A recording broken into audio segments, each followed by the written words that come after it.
Obviously, there's a lot already going on, and probably quite a lot of you are already doing a lot of things. But let me just share some of the examples that I see bubbling up around.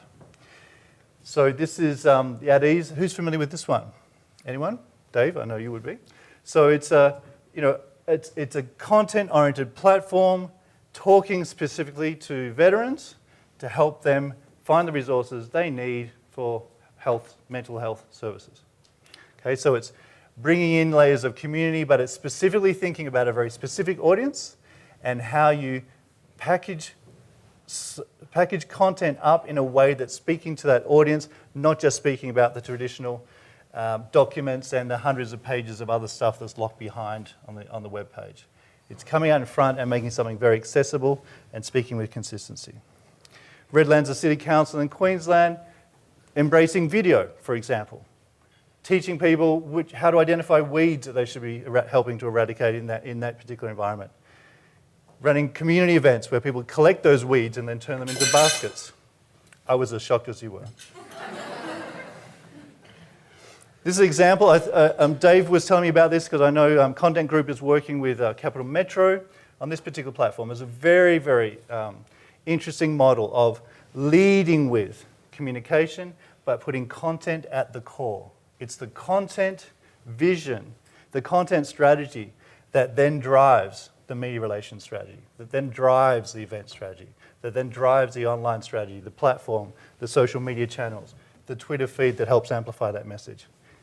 Content is at the core, and this is a fundamental, again, another fundamental philosophical shift for companies to try break down the silos that go across comms and marketing and to actually get the different verticals of the functions that typically go on trying to communicate the various things to actually align themselves much more with a common vision around communication. The last example I'll speak to is Tourism Australia, which has achieved amazing things and is actually a very prominent global case study now, if you weren't already aware, for their social media play. So 95% of the content that Tourism Australia publishes is user-generated. Okay, now I know they're a very specific segment, very specific audience, so this isn't something that can be achievable at every layer and discussion. But they really have created this concept of the world's biggest social media team where they are in fact inspiring and motivating, but creating a platform that everyone else can then join. And this is another, it's another model that organizations who are traditionally very conservative also embrace. If you do not want to have a strong opinion on a particular topic, making a statement requires a lot of regulation or regulatory issues or involves a lot of internal approvals, then perhaps there's a model where you can also act as the host of that conversation, where you can bring in various voices to that conversation and host it in a non-committal way. You can still create the environment in which people can come to discover everything there is to know about a topic without necessarily having to put your neck on the line and say, this is what we firmly believe. So since tourism really embraced this model, they've had dramatic, and they are now the largest social channel for this type of organisation globally. And they have a real commitment to helping the ecosystem, that is all tourism providers in the country, also succeed, right? So a huge commitment around, they will take a small guiding role, a key guiding role. This is literally 2 people who've built this entire platform. So they defined very carefully what role they will play. They will champion and encourage anyone to share their experiences, stories, etc. of Australia and their passion around the product. But then it's helping the ecosystem, that is the other tourism providers, to actually understand that social media is a big thing and how can we help our people, whilst they're experiencing the country, to actually share that story. It's helping cruise boats in Tasmania to install Wi-Fi so people can access Facebook and upload their photos straight away. It's those simple things. It's the internal training, trying to get the whole ecosystem of tourism aligned with supporting this experience sharing layer, because that is the amplification that's replaced the old traditional bought media layer. That's the credibility, that's the authenticity that we're looking for in our feeds when we wake up each morning.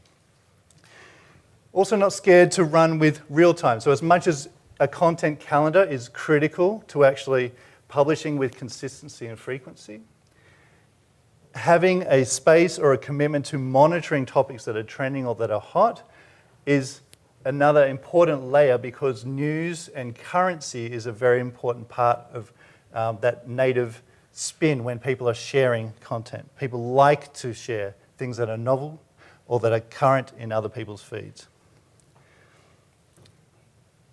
Another thing they do fantastically well is when they are seeing content that is getting a lot of lift, that's getting a lot of traction online, whether or not it's content they're sharing themselves or something they're monitoring from something someone else is doing, they will run down the hallway and actually talk to media relations about this topic. Okay, what's our angle on this? How can we exploit this as an organization now? Right? So it's not a silo of, hey, we're all up here playing with Facebook and we're really awesome and it's great. It's really, how can we use this as the front listing piece of the organization? How can we be so deep in what's going on in this space that we actually start to feed the news? And ultimately, I think what they've done really well, which is what I'll close on, is that they haven't made the mistake of thinking that they are just a tourism body making pronouncements. They are no longer the person at the center of the story. They're bringing in, and they've actually used this example themselves, so obligatory Star Wars slide. They see themselves as Yoda, not Luke. They are not they're not the hero at the center of the story. They are the guide helping that person succeed. And by inviting that person in and giving them an authentic experience and a platform through which to share, that's where they found their success.